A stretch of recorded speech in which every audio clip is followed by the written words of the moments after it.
Magandang araw, Pilipinas.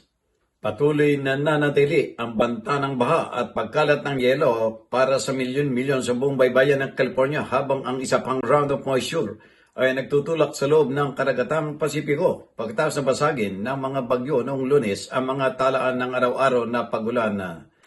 Samantala, bunsod ng kumakalat na makapal na snow mula sa mga bulubundukin ng Hilagang California patungo sa katimugang bahagi ng Sierra ay nagdaragdag sa snowpack ng estado at kalaunan ay nagdulot ng mga pagkabuhal ng mga puno, pagtaas ng mga yelo at naging sanhi ng mga matinding trapiko sa mga apektadong freeway.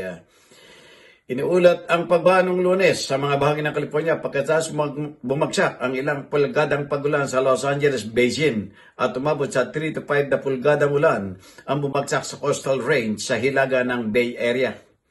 Isinara ang ilang bahagi ng Topanga Canyon Boulevard sa west side ng Los Angeles dahil sa mga debris slide at tumaas ang yelo hanggang sa mga panel ng midor ng ilang sasakyan sa kapitbahayan ng Westwood.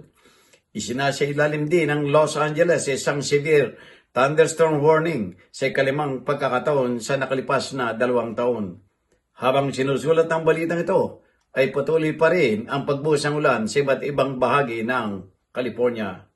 Mula sa Amerika, ako si Jojo Cesar Magsumbulogulat para sa journalnews.com.ph.